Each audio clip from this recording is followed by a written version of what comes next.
I think everybody knows everybody else here or not. Should we perhaps start with introductions or you heard what I had to say last time. I'm the vice president of the Toronto branch of the World Federalists. I've sort of come into the World Federalist movement through my late husband, who was a lawyer and then eventually Superior Court of Ontario judge, who was always very interested in the International Criminal Court.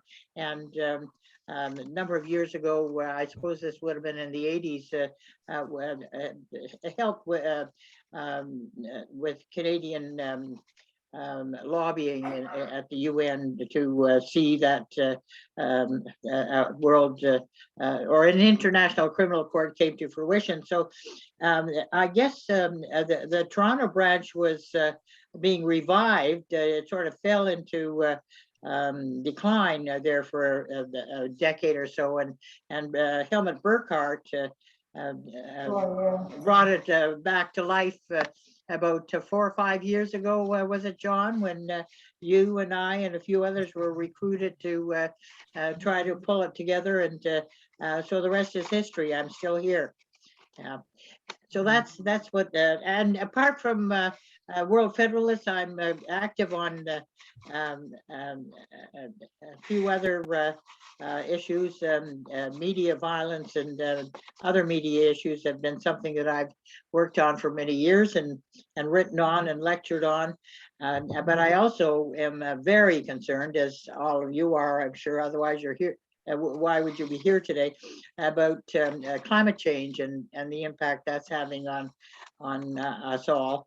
And I work with a group here in Toronto, Toronto-based organization, an NGO called Just Earth, and we're one of the 100 or 180 or thereabouts organizations throughout the country that come under the umbrella of the Climate Action Network. And that's really how I first heard Seth speak, and have plugged into a number of different webinars that he's been involved in too. So I'll stop there and let somebody else introduce themselves. Well, maybe I will Rose and set the pace. I'm John Cowan. I'm usually in Toronto, but I'm at my Haliburton home right now. I'm a retired businessman. I came from the energy conservation field, helping large building owners reduce their energy consumption. So I've been an environmental advocate since I left the oil industry 40 years ago. Good move. Yeah. I saw the light. It's taken the rest of the world a heck of a long time. So I guess you'd call me a pioneer in the energy conservation field. And incredibly amazing that the world is seeing the light now, because it was a long darkness. Yeah. Oh yeah, I retired in the darkness. I gave up and decided that the more fundamental problem was the way the world governed itself, and hence started putting my energies into this organization. Excellent. So Patricia, Mike, you're next. Pardon me, Rose, who do you want next? Well, it doesn't matter. I thought Mike was speaking. He might as well carry on. Okay, well, I blame my mother for teaching me about resource limitations while she was teaching me how to talk, because I've had an eye on fossil fuels in particular all along, but the whole limits to growth sort of phenomena, which as I was coming of age was the the book of note. And I've been involved in, while it's been sort of a continuity for me, an organization, it's changed its names and structure, but had some sort of a nonprofit looking at the human condition. It, environment, social justice, peace, human potentials, anything that voluntary and nonprofit people thought was relevant. The initial study was voluntary and nonprofit initiatives. They're honest. They're not doing it for the money. So why are they concerned about the things? What are the problems? What are the solutions? And that led to the guidepost for a sustainable future, was sort of the condensation of that study. And the book that Patricia mentioned, I guess at that time it was Planning for 7 Generations, but the current one now is Life, Money, and Illusion, living on Earth Yeah, is where we want to stay. Oh, was that there already, Patricia? Yep. Yeah, okay. Anyways, that's got all the other stuff and a whole lot more. The difference was when someone explained how the economic structure compels expansion. It's not neutral. It requires growth in order to be healthy, and growing is not possible when you're already overstretching planetary limits. So spend a lot of time trying to help people understand the economic structure and how it works and how it can work otherwise. Are you an economist, Mike? I have no education. I've just been passionate and studying all my life every day after I cover the basics and learn to live very, very inexpensively. I would work until I covered the rent, and then I would just concentrate on learning about society and environment and economics. Read a lot. Couldn't impress anybody with a credential. Okay, and does your wife want to say something about her background? Well, I am obviously in the project with Michael now, but I came from a healthcare background and managed a family planning clinic and baby vaccinations. And it's all about population control, education. And that was an aha moment that population is going to be a problem, a huge problem. And yes, and then it's about sustainability and trying to understand that how can we put all these pesticides and these terrible things in our food system when that's supposed to be our food, our medicine, and give us optimal health. To be and I see the babies, the nutrition deficiencies was very important to me. So that made me aware of how important it is that there's got to be a very big paradigm shift. And of course, with Michael, it's 10 times worse because now it's being minimalistic. And I just realized I'll never make the grade. I'm still a consumerist and I'll never make the grade to be perfectly good to really help save the planet. But every little bit helps. Every little drop helps, say the lady that cried in the sea. So, you still have to do what you can do. Although I think the world's going to hell in a plastic bag. So, but you've got to be optimistic. You've got to give the youth a hope. And yes. Great, thank you. Keith? Yeah, so Keith McNeil, and I live in Clearwater, British Columbia. My father was a medical doctor at the hospital near the Belsen concentration camp after the war. He was working with UNRWA. And so that's how I got interested in the United Nations. And I remember growing up, we always had copies of the UNESCO Courier in the house. So yeah, I've had an interest for a long time. My career mostly I was editor of the Clearwater Times newspaper. Which newspaper? I'm sorry. The Clearwater Times. It's a small yes. weekly, Yeah. small town weekly. And I just retired a couple of years ago, and the last 7-8 years, something like that, I've been involved with Citizens Climate Lobby and promoting the idea of carbon fee and dividend, or also known as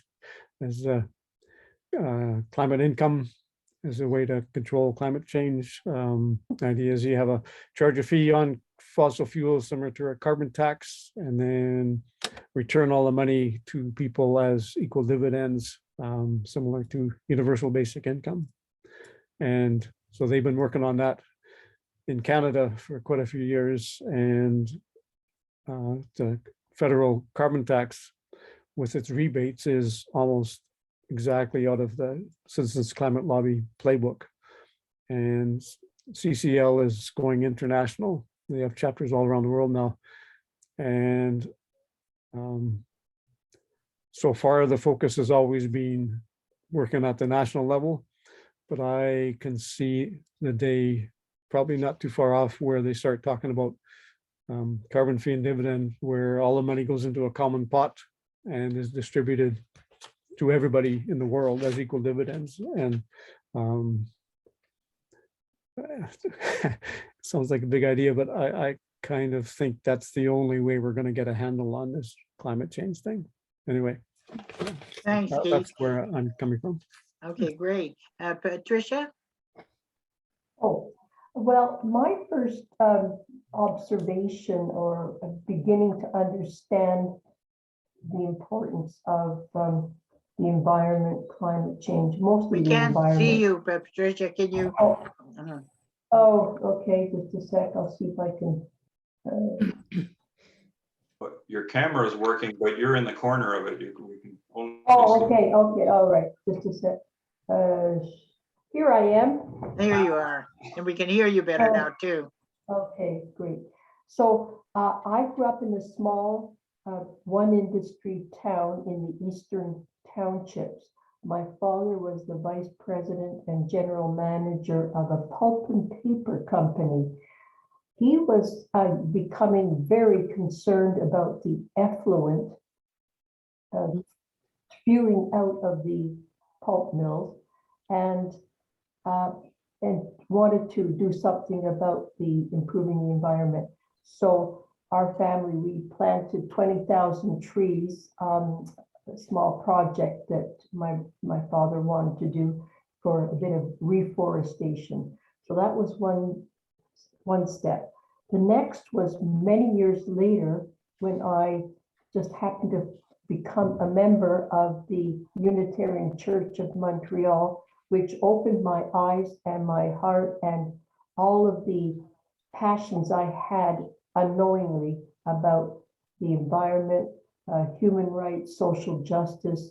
And from there, I learned so much about what it means to be concerned about, you know, our current situation in the environment and other issues. So became more and more involved in some of the projects that our church was involved in. And it brought me to a much greater appreciation and a level of concern about what we need to do to start to address the issues. So Yes. basically, I try to do my best to walk the talk, as we say. But it was only in 2001 when I first heard about World Federalist Movement, thanks to Carol Green, our longtime member and former president of our branch, that I became very involved in our movement. And just think there's so much that we could be doing, that we are trying to do and have succeeded in doing up until now. But it's a long road ahead. So enough Okay. about me. And you're with the Montreal board, right? Yeah, the Montreal branch. branch. Yes, yes, I'm on the executive committee, doing all kinds of amazing things. I'm just joking, but we are trying to, you know, do our bit to continue to be involved on the national level as well. I'm a member of the executive committee and the board of directors of the national organization. Thank you. Fiona?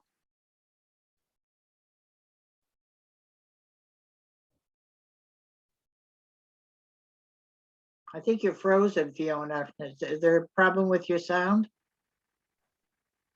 you know, with How the- about Jane? Well, maybe Fiona will come on a little later. Jane, we don't see you on the screen, but can you tell us about yourself? Hi, I'm not going to turn my camera on. Yeah, I'm in my house coat and it's late. Well, it's later here in Nova Scotia. I attended the well, actually, I listened to the recording of the Seth Klein session, and I was interested in coming to this session as well, but I don't know whether it's the format that I'm supposed to be in. I just want to be an observer, and I don't want to participate actively if people will permit me to just to observe. But let me know if it's not something where that's okay and I can leave. No, it's perfectly fine. You can observe or you can be active in the discussion, your choice. Thank you very much. Fiona, you're on frozen now. Tell us about yourself.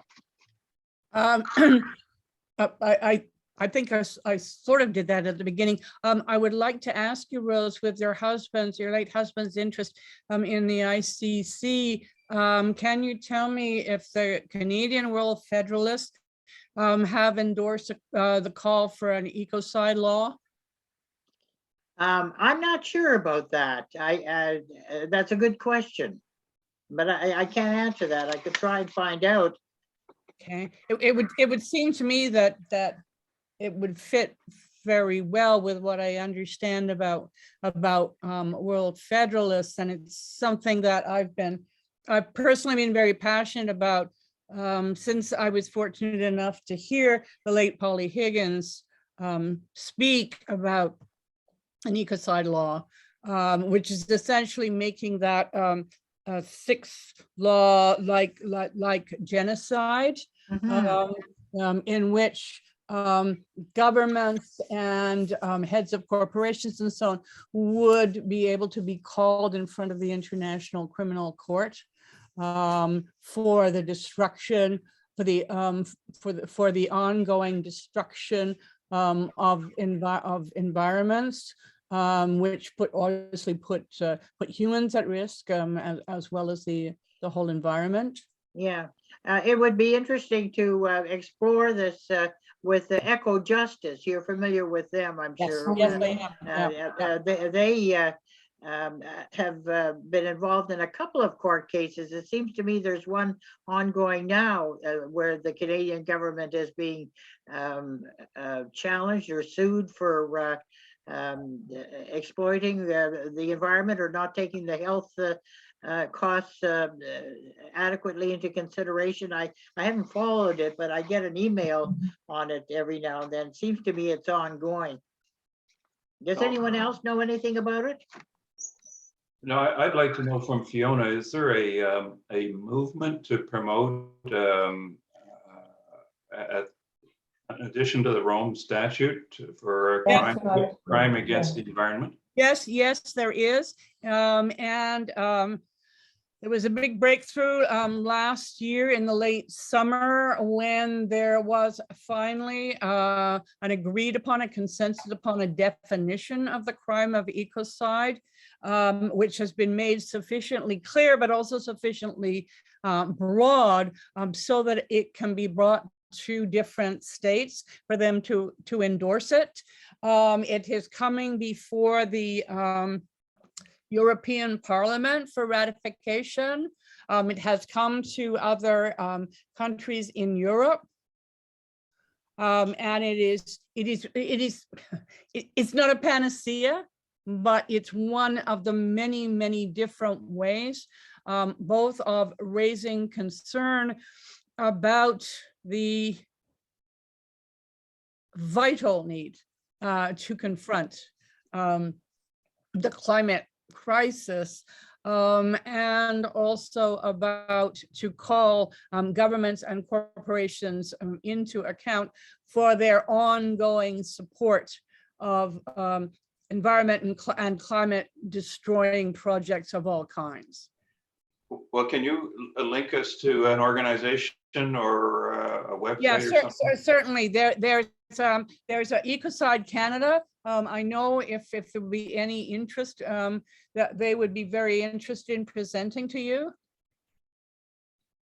Are they connected with any health organizations?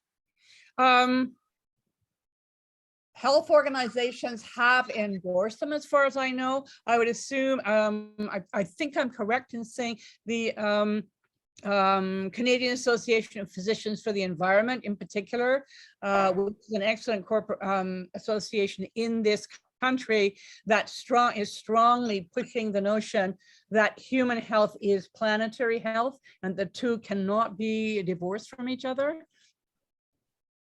Well, that may be a logical response to Seth Klein's climate emergency. Yes, I'm just trying to Google Ecocide Canada. Nothing seems to come up. If you Google Stop Ecocide, I think you'll find you'll be led to Stop Ecocide International.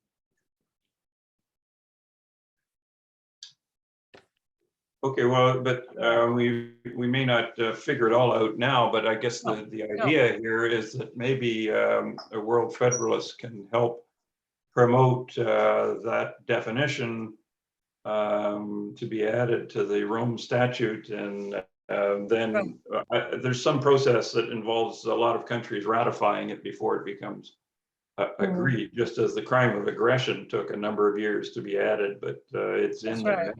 That's right. It just seems to me, meeting you all, that this is something that seems to me to fit very well on the World Federalist agenda. So there's number one suggestion I'm taking note of, Rose. I'm going to make some notes for the. Yes, Toronto I Board. see something has come up, the legal definition of ecocide, and there is an international organization. So there's an independent expert panel for the legal definition of ecocide, which has been convened by the foundation to Stop Ecocide Foundation, it's called, at the request of interested parliamentarians from governing parties in Sweden. Is that your understanding, that Sweden has been primarily involved in initiating this?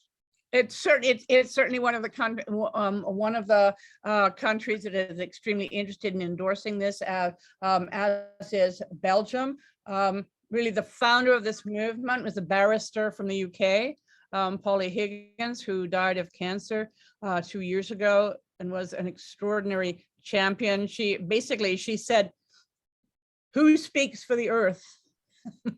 And she led a remarkable campaign throughout the UK, like to formulate the basis of this whole campaign, which has really, as I said, is particularly caught on in Europe. And well, it seems Jane has put the website link in the chat for anybody who's. Okay, thank you. I think that's something that we should discuss with the Toronto board about.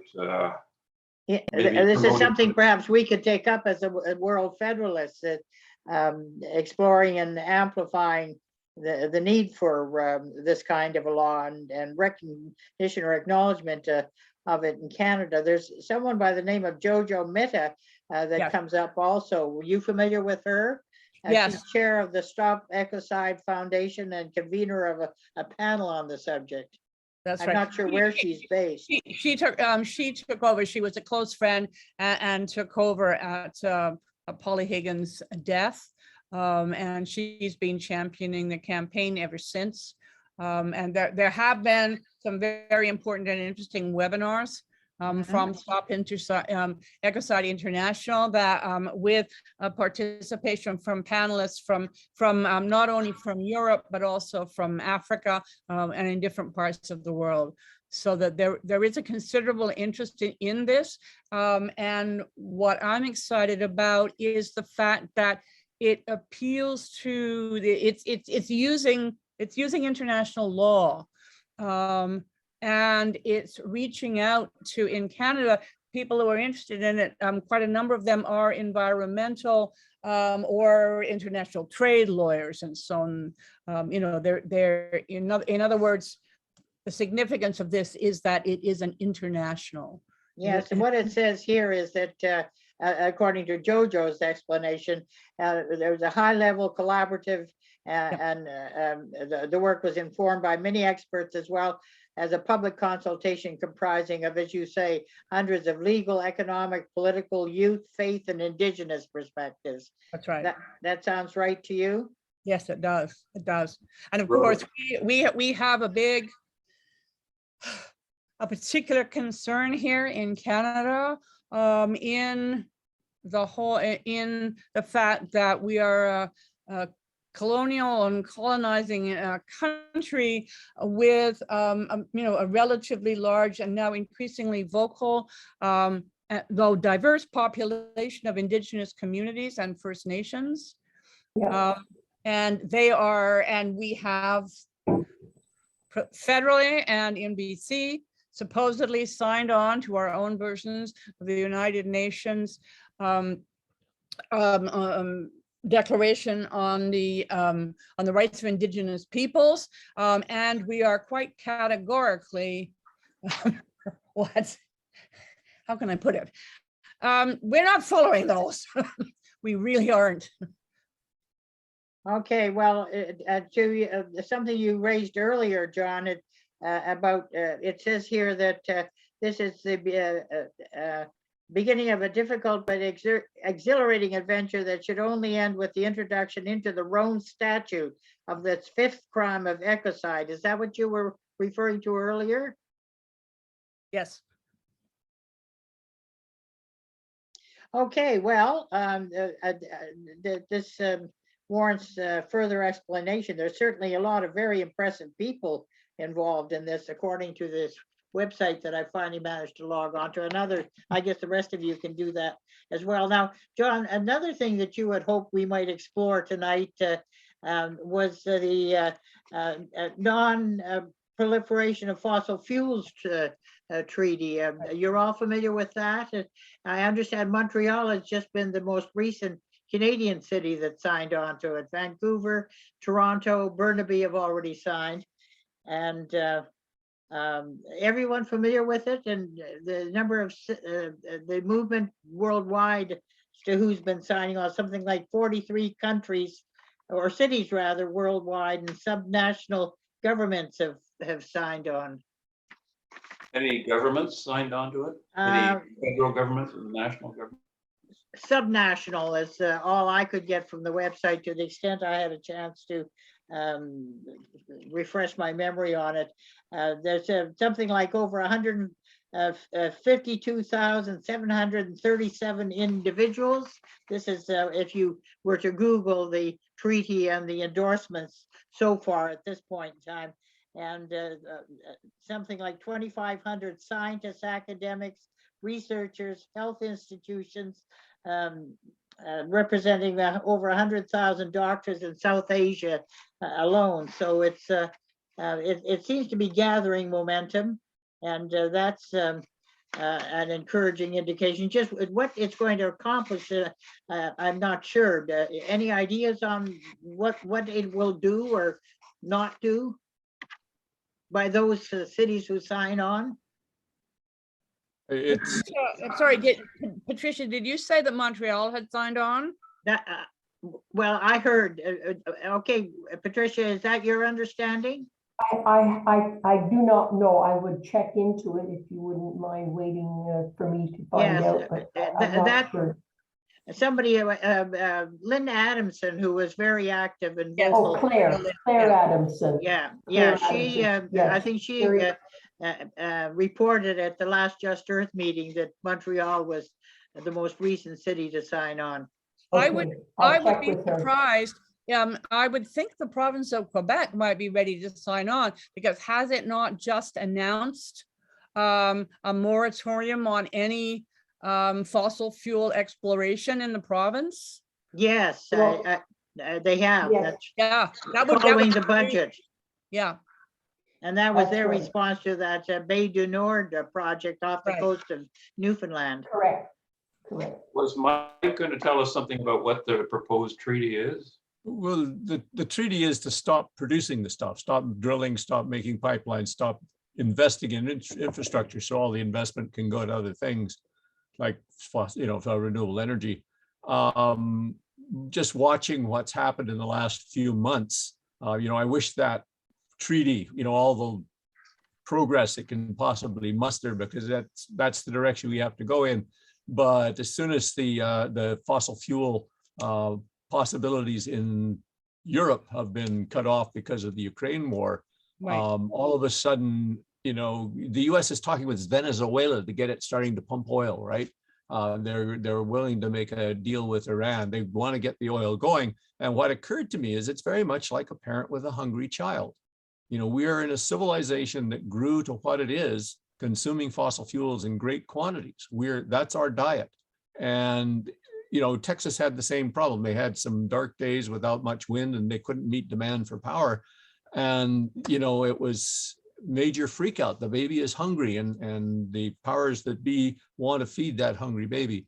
So along with, you know, cutting off the source, investing in the renewable energy, encouraging electrification, we need a cultural transformation. We can't have a consumer culture because that's where an enormous amount of the energy goes, is into producing this enormous amount of material stuff. And it's not just the climate issue, it's biodiversity issues, it's equity issues. There's all manner of the problems that we face are a result of this ever more consumption. So at some point in a bit, I'll you know, talk a little bit more about where I would go or where, you know, we're going with that notion.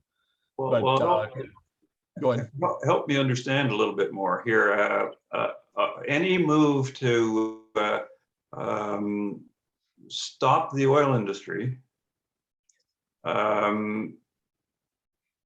is, well, okay, my bias. I worked in the oil industry until I saw the light in 1978 and got into the energy conservation industry big time. So I'm a convert, but I don't see the logic of stopping to feed the baby when the baby's hungry. You've got to make the baby not want to eat as much, and then you won't have to feed it anymore. So Wean the baby. it's sort of like cutting off your nose to spite your face. Shut off the oil supply, and then we'll figure out how to do with less. That will be an strategy. inspiration, but it won't happen, right? The market will pump it where it can. Now, the availability of fossil fuels is questionable, whether or not there's political and you know, other reasons for not going. There isn't this massive extra production capacity to fill in when somebody drops out. There always has been until, you know, 2008 was sort of the peak of conventional oil. And we quickly started filling in the depletion with deep sea and fracking and you know, tar sands, but they're not quite keeping up, you know, or they're very close to not keeping up. And new finds are hard to find. Like the fossil fuel industries I've read is not really that interested in putting a lot of money into exploration because there's not much being found. But you know, as it goes up $100, $180, whatever it's going to be, you know, that makes it more interesting to try to find the little bits here and there. You know, if you find 1 billion barrels of oil, that's good for 10 days. Well, but the money that is earmarked in the last budget was for the carbon capture. That's the big argument. And although I suppose if they're funding the Bay du Nord project, there's oil there to be further explored. The government's not funding the Bay du Nord, but I have difficulty with funding carbon capture. If all the government needs to do is say, thou shalt reduce thy emissions per barrel, and you figure it out, you pay for it. Well, John, are you saying that the government is not funding Bay du Nord? I thought I heard that they were, that was a portion of what the budget. It wasn't in the budget. It was a ministry or Environment Canada approval of a request to. Okay, that's what it was. Yes, all right. To make an application for it. And yes. that is just an environmental approval. It doesn't mean it's going to go ahead. Right. The proponent has to come up with the money to do it and has committed to make it net zero. Whatever exactly they mean by that, we don't know. The invasion of Ukraine and the war in many ways is terrifying and tremendously interesting. It's thrown us back rhetorically, I think, 50, even 60 years. I feel like I'm living through the Cuban Missile Crisis all over again, but it really is showing so strongly to me why we need some international decision-making bodies to start talking about what we have in terms of fossil fuel reserves and real need as we transition. Because we have a country like our own, which is nowhere near Europe, which is relying now on tar sands bitumen, which we don't refine here, and we ship to the States to refine, which is a heavy crude oil, which nobody's putting in their cars.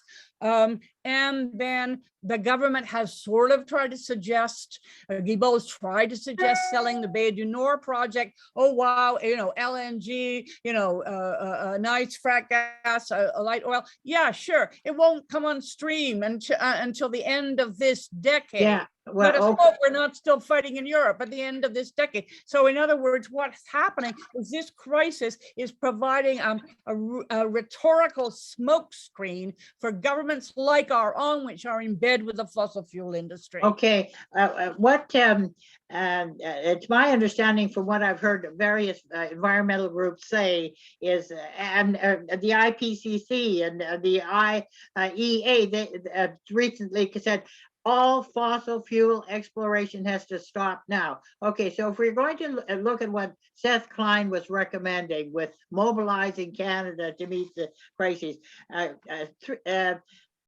he kept saying that we need more organizations or more crown corporations and so on that need to be set up to make this happen. 350.org is holding a meeting. When is it? Within the next few days, I think. And what they have imagined is a ministry of just transition and what this would involve. So what they've done is picked up on a lot of Seth's ideas as to how we would mobilize various provincial governments, I guess, to create the opportunities for job retraining and so on. And I mean, we've all, I'm sure, been hearing the radio broadcasts and television programs on this, the debate back and forth between those who say we need carbon capture and more oil as we transition, and those that say we must stop now. And it's been said over and over again that there are plenty of jobs that can be created to transition to a cleaner future. So, and the big argument, as I understand it, from what I've been listening to on radio, various programs, is that the money that was earmarked for carbon capture should be going for exploration and research on renewable energy. So I don't know what we do with this other than try to promote a ministry of just transition.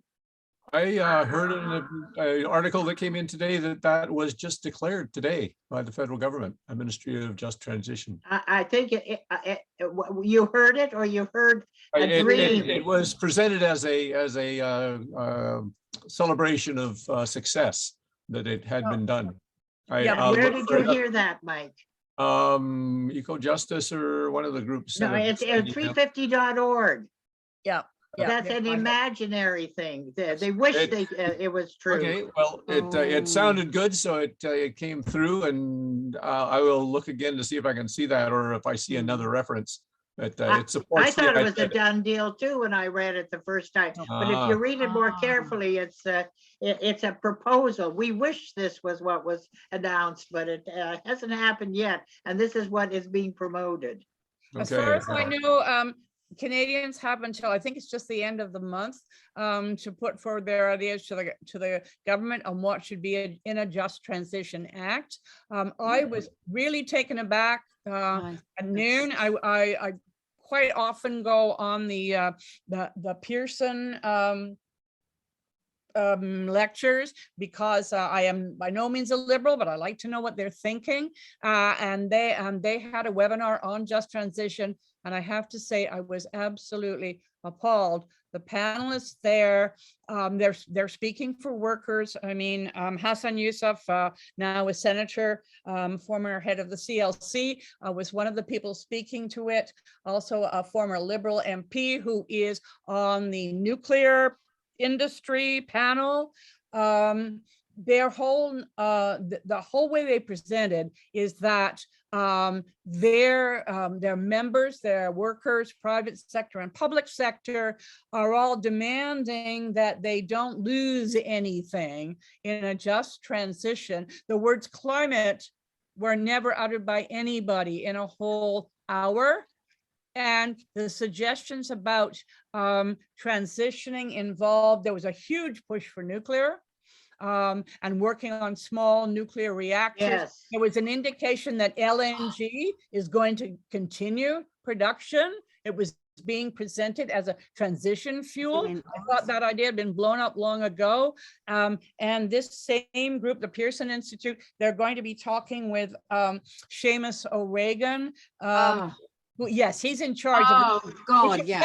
We should tell you right there exactly how seriously the Liberal. So government is Stephen taking Gilboa, this. the Minister of the Environment, wasn't involved in any of this. No. I mean, I seriously, I don't want to think this, but it looks, the government is just playing games with this whole notion. They have to, what we need is a really complex, detailed, region-specific, sector-specific analysis of how this could best be done. And I don't see any of that. I don't see any money put towards it. I don't see any real talk about it.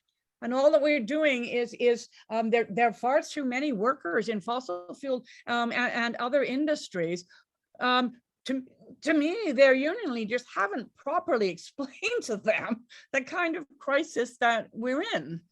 I really find this very, very disturbing.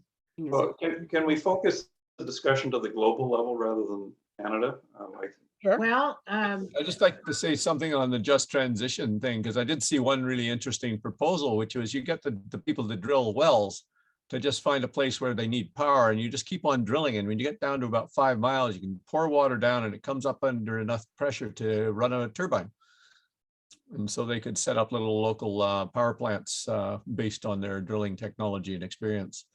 It's pretty Well, hard when to you- drill. you're saying, It's pretty hard to drill focusing- in that area. I was a drilling engineer, so Yeah, they had a Oh. plasma, cutting system that works, and when it gets down in deep. But some of the things they do, they turn right angles underground. They surely can keep going. yeah, we did that all the time. But when it gets hot, the drilling fluid gets hot, and everything gets hot. And Yeah, well, I wish I'd read more But- detail, because it was a more of a burning process Yes. rather than the conventional drilling that took place when it got.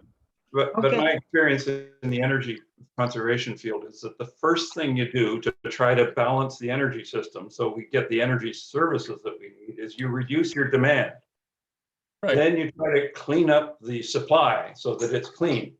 But so all the discussion about cutting off the supply and building renewable plants is second stage after you've reduced demand. So I really think that the focus needs to be on reducing demand and finding global ways to enforce carbon budget or something like that. Yeah, Well, no, I'm all for the reducing demand. That's what I spend all my time on. But it's not going towards the global level, it's going to the personal level.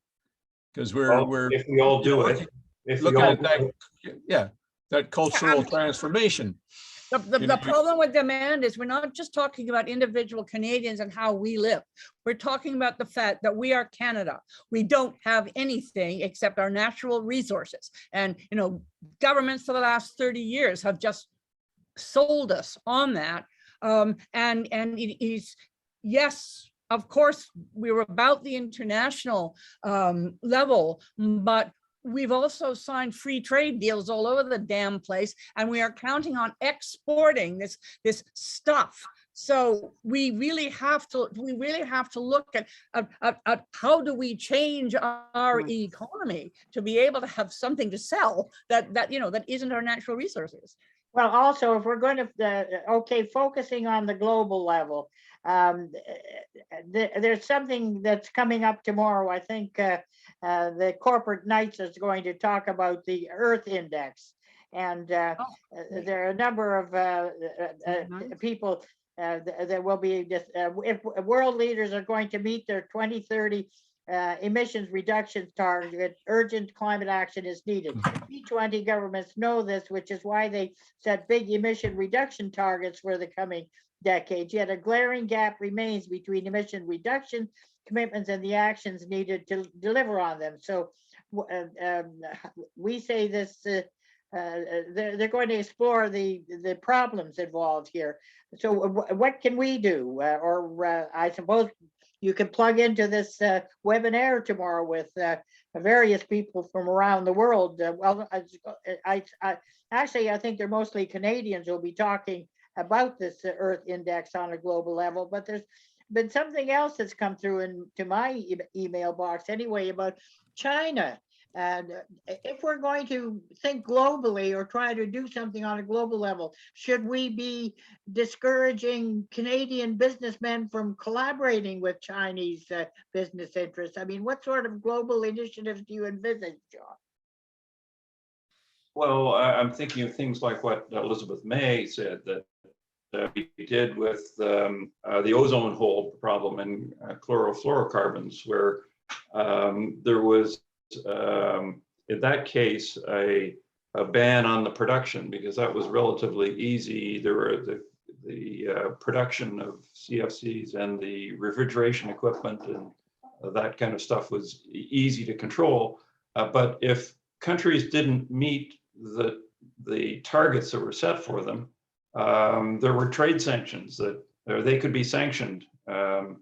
Their trade could be restricted with compliant countries. So it may be more tricky with fossil fuels if, for example, China wasn't meeting its carbon budget that has been agreed around the world, and every country contributed their plans. Maybe they weren't quite good enough plans, but whatever, if there's agreed levels for carbon emissions from each country over the next 40 years, if a country doesn't meet it, then it falls off it is required to pay a fee to the world, some world body, to export all of its goods that involve carbon containing products, or maybe all goods, I don't know. But it's getting at finding a source of revenue and providing financial incentives for countries that aren't meeting their targets. And Well, we could they do have the same- evidently really stepped up their coal production or generation for energy sources, which is problematic, as we all know. John, Well, could I ask you, was there any mention of downstream emissions? Because we keep hiding behind the possibility of things like carbon capture and storage, because we're talking about at the production level, but we are exporting our emissions. well, we're bearing the emissions associated with our export, but that's a problem of regulating the production of exports. So we could say to oil exporters, your emissions per barrel have to be such and such, and go figure out how.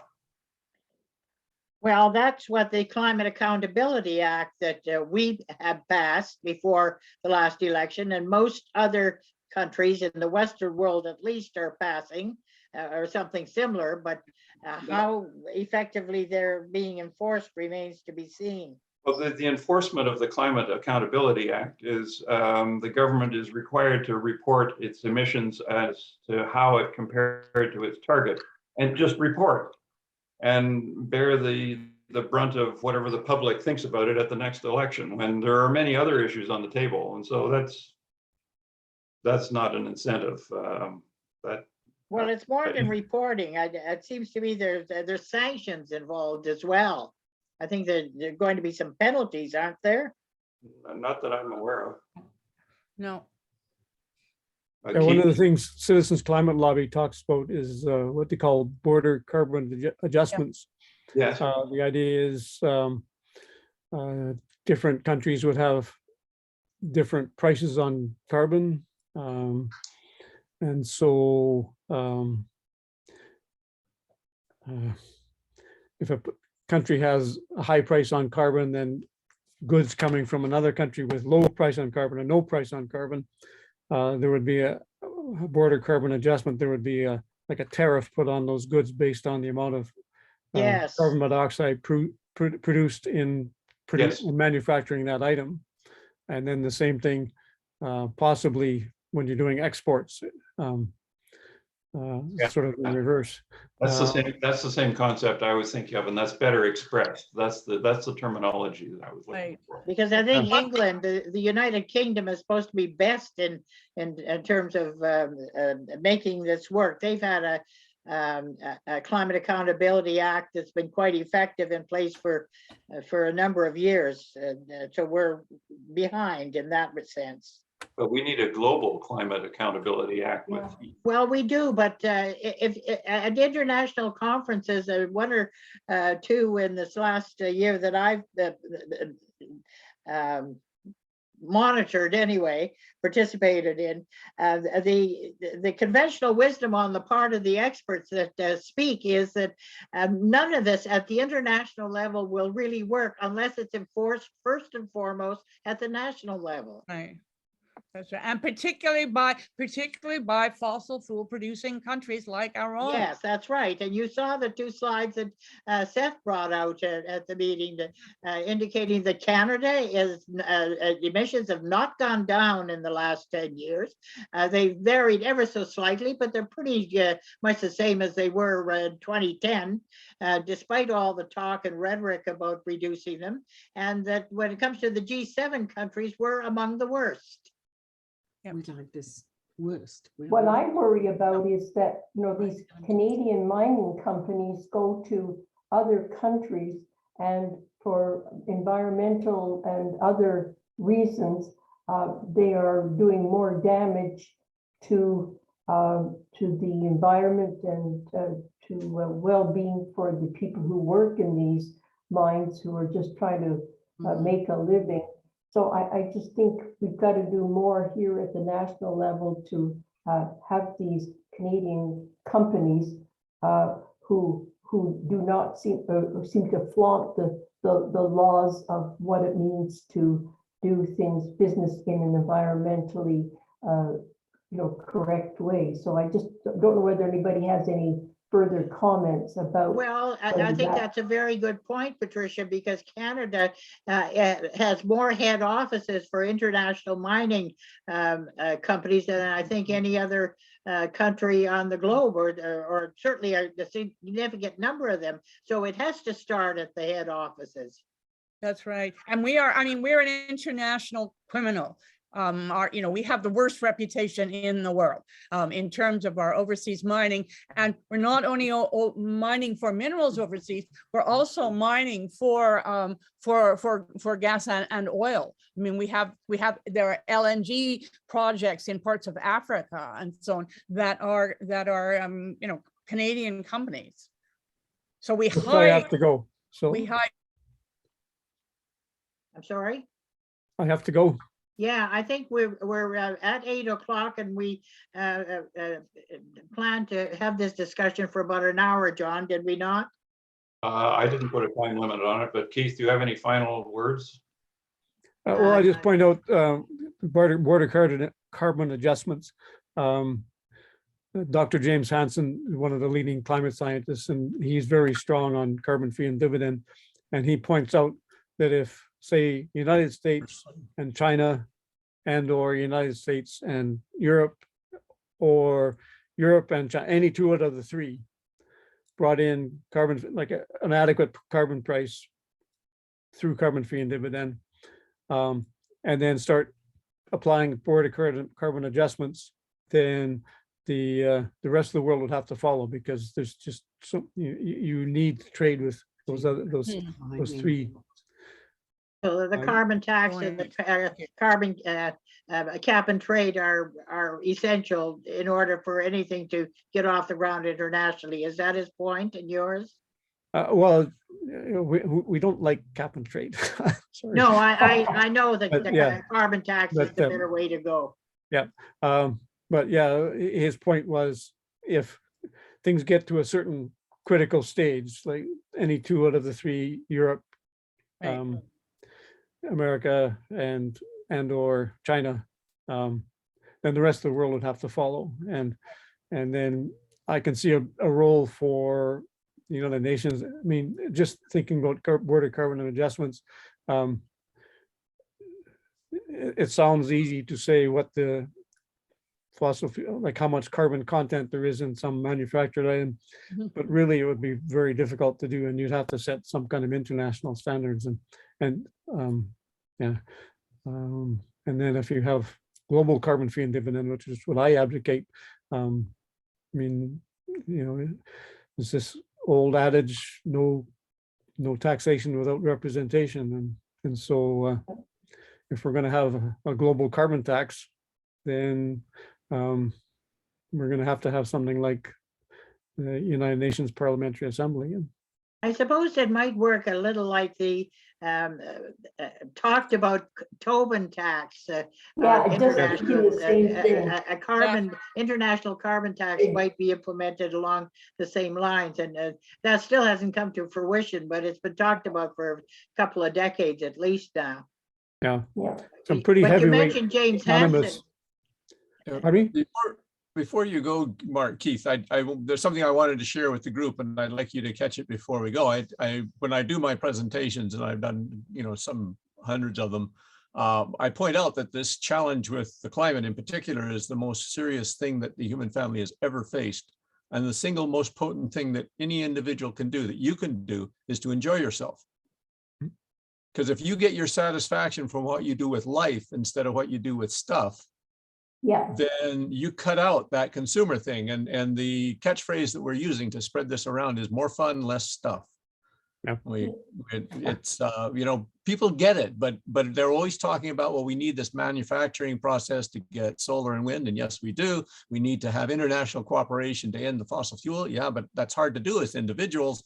But everybody can enjoy themselves. And it's cheap. It's actually a money saver, and it's more fulfilling than consuming. So more fun, less stuff. Thanks for, Yeah. climate lobby stuff that you've mentioned tonight is enlightening. I want to look into it further. Yes, there are Does many anybody things. But we Yeah. also have to bear in mind, that not at this point, that the income gap is increasing. More and more people are falling into poverty. Housing is a huge issue. I was nearly rent evicted, in December, and I'm terrified that for some of us, getting more stuff is not so much the issue.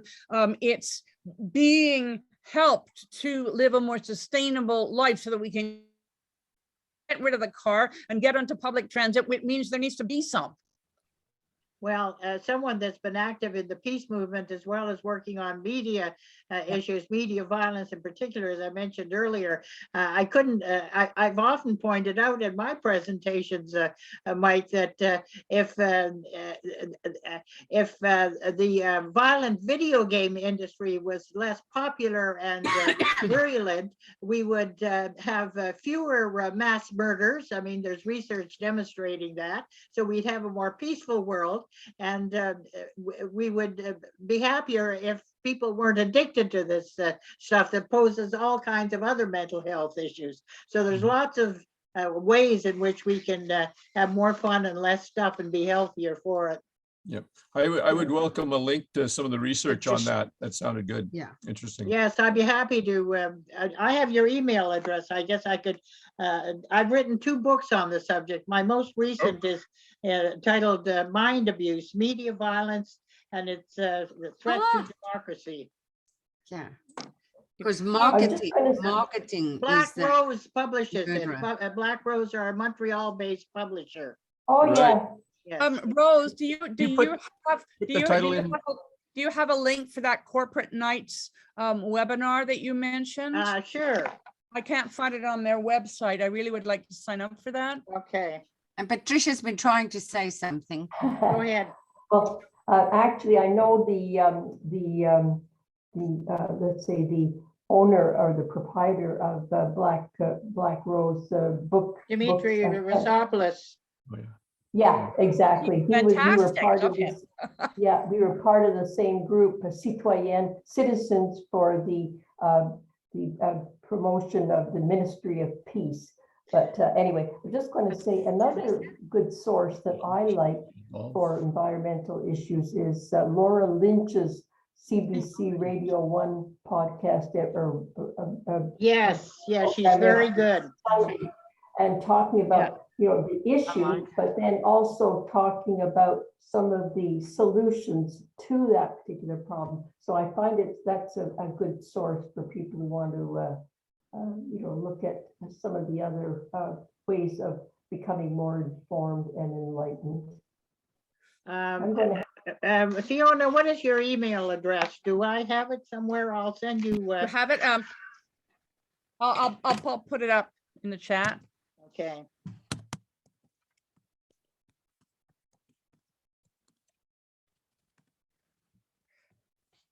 And it's also, this awful war. Wouldn't you mind CCing my email too, baby? Has in some ways polarized opinion yet again.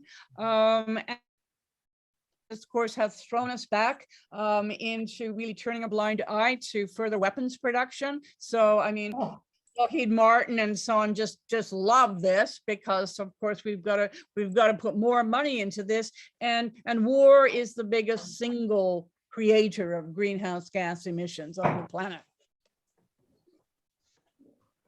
And there are indications that this war in Ukraine is in some ways being fueled by climate change, according to one documentary I watched on it. Apparently there are drought conditions in the Crimea, which is one of the things that led to the Russian confiscation of that area. Anyway, it also got something to do with Ukraine having blocked off a channel of fresh water that would have been going to Crimea, but that's a whole other discussion. So what do you think, John? Have we reached the end of our time this evening? Does anyone have any final thoughts, burning thoughts? Well, let me try to summarize what I've heard so far, and then maybe we'll go on. There's no time limit here, Okay. but people may get bored. I think I hear a reference to a number of different organizations that we as individuals might look into or examine, but the one that it was very early, the suggestion I think that Fiona made that we look into the World Federalists endorsing the Stop Ecocide movement. We examine that because that in fact is putting the force of law behind some definition of environmental damage, and maybe that can ultimately get to the greenhouse gas issue as well. I don't know. So that's one action for the World Federalists to consider. The various other discussions were a bit more all over the map about border carbon adjustment price or border carbon adjustments and global carbon taxes, but I didn't hear something specific that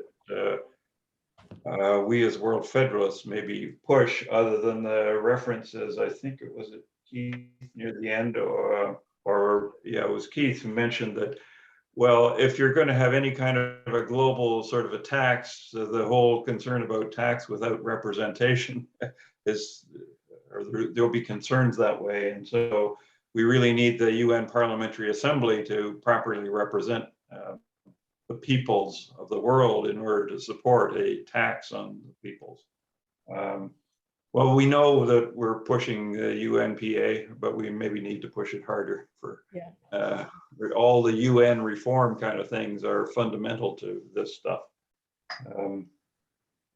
Those are sort of the two things I heard: the idea of the Stop Ecocide campaign and general global governance reforms to help with the environmental management. Okay, well, sounds good. I think we're making some progress.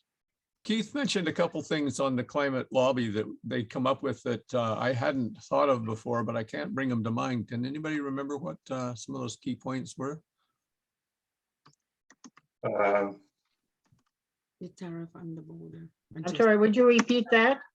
That some of the stuff that Keith said that the climate lobby people were promoting. The carbon fee and dividend and border carbon adjustments. Yeah, carbon adjustments. Fee and dividend's been a Green Party thing forever. But yes, border adjustments. But all in the vein of, or all needing a global structure that can enforce these kinds Yeah. of. Yeah. And But also, to the issue of, well, maybe if you start with a couple of the big players where there's a lot of the economic transactions, so whether it's with Europe or the United States or China or a couple of those, then the rest of the world has to fall into line with that, or you at least cover the lion's share of the international transactions. yeah, it's no small feat to get national governments on board for this. So I would like to include on your list the idea of working cultural change person to person. This more fun, less stuff notion is something that anybody can do today. They don't need to lobby governments or have a lot of money or any of that sort of persuasive stuff. It's something that, if people catch on, they're all concerned. Everybody's concerned about climate. And if they realize that our biggest thing that we can start today is to just reduce consumption and not just to belt tighten, but to look at what these amazing things that human beings did before the consumer age, before mass production made us, we needed to be converted to become consumers. We did relate with people, we learned stuff, we appreciated things, we helped out, we did all that stuff. That was culture. And we got pushed out of that. We need to go back. So the World Federalists, you're saying the World Federalists might promote a global campaign to cut consumption, at least of oil, if not. But that's A mindset, paradigm yeah, shift of a that's- mindset. okay. That's looking at it from the side of the conventional mindset. Yeah. But looking at from the side of where we need to be, what we're doing is promoting people uplifting themselves through human potential. We're not saying cut back on this. We're saying have so much satisfaction from living that you don't have time to consume on a dangerous level. And it's a different place to be coming from. And people say, well, it's just not about the reduction. That's how it looks from this side, where our society is now. But when we get to the other side, we will have got there because we've got a vibrant culture that is satisfying people's personal needs. And then we can manage the cycles that maintain nutrients and good food and all that stuff in a local basis in a way that doesn't require enormous amounts of energy. Well, have you a vision printed somewhere that we can point people to? Because if people have to grasp the vision in order to buy into it. Yep, no, for Michael has a sure. book. Yeah. Can you link us to? Yeah, just I can. I don't type well under pressure. Yeah, well, okay, but There we go. No, here it is. And also, I have an article. I don't know if they're going to end up publishing it, but I submitted an article to Mondial, which described it. With the World Federalist newsletter out of Ottawa. Yeah, right. I'm not sure what the World Federalist movement would push here until we sort of looked at sustainwellbeing.net to see where it's going. But your idea is to make that a global move. Yeah, to just And even, I think that was what was getting me with this Pearson Institute discussion today was that, well, for one thing, you say that everybody's concerned about climate change, but where I live and they're not. And it's so easy to turn people off thinking about it at all because of, all the other crises we're facing now. What hasn't been done nearly well enough, I think, and World Federalists could be a part of it as part of the well-being, is to say the kind of life that we can look forward to getting off fossil fuels is so much richer. Without all these cars, without all these huge single-family homes gobbling up fossil fuels. So we're talking about better, more inclusive, more integrated, more caring communities. And I absolutely agree that well-being is it. That's what it's all about, Mike. And it's not simply about not getting more stuff. It's about valuing, it's about remembering what it is that we really value, right? Which is connection, which is caring, which is about exploring the fascination that's other people that we don't know. Yeah, you And- got it. Yeah, That's the direction. We're being sold this idea that it's all about loss, when the whole point is we've lost so much already. This is all about gain. My concern is there's a notion that technology is going to save us somehow. Because smart people invented smart machines, and that's where the trouble started That's right. of manufacturing. And that's what smart people do. They want to invent.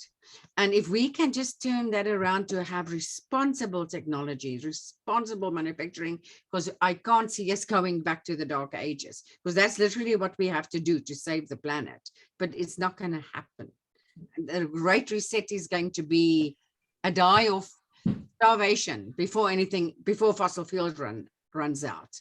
And I can't just help can't- thinking that if we're going to get people to consume less, we have to bring in some kind of mandatory form of rationing that Seth talked about, because there's too many people that worry that their neighbors might be ahead of them. I mean, there's some stats to demonstrate that people are a lot more concerned about climate change than they were even 5 years ago. Oh, yes.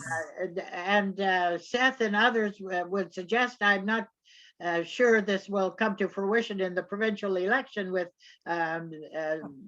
Doug Ford leading in the polls and people saying that he's probably going to win with a majority, which when he's so reactionary on climate change issues. But there's, I think Peter had some notes prepared to demonstrate that 85% of the public want something, that they're concerned about climate change, but they're not doing what needs to be done, which is consume less, as you say, Mike.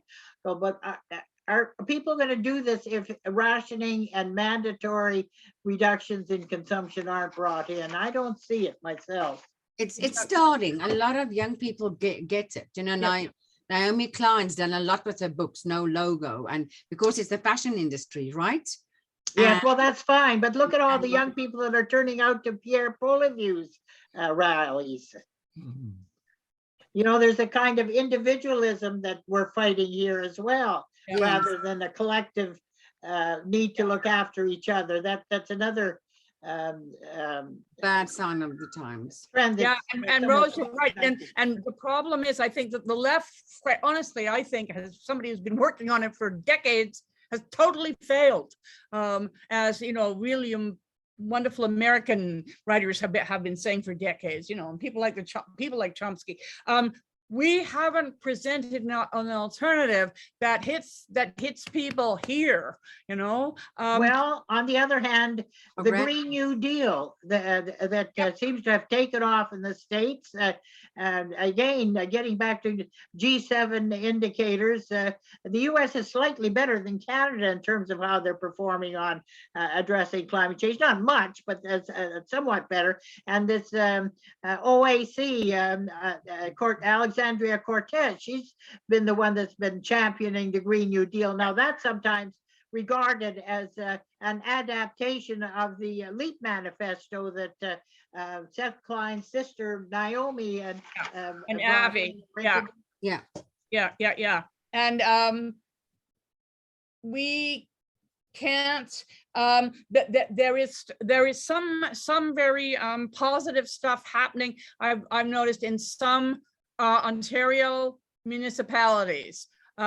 Southern Ontario municipalities, for instance, groups of ordinary citizens who care about the climate, but also about how they live, are pushing their councils, for instance, not to extend urban boundaries out into farmland and green space. And they're calling for inclusionary zoning. They're calling for an end to sprawl. So this is a way that at the level of local government, people are starting to wake up to this bigger vision of how we all, you know, live together. I think on the whole planet in a more sustainable way. well, of course, At the level of the province, the problem that I've got, I'm a huge Mike Schreiner fan, but I don't think the Greens are going to make much gain. But I'm really upset that the Ontario NDP really, they've never really taken on environment and now the climate. That's true. I wish they would do that. Well, John and I were talking before the rest of you came on. There's some prediction I've heard at some of these climate action meetings that I've attended recently that in the upcoming provincial election, there is a chance that another candidate, Green candidate, can be elected in Muskoka. Okay.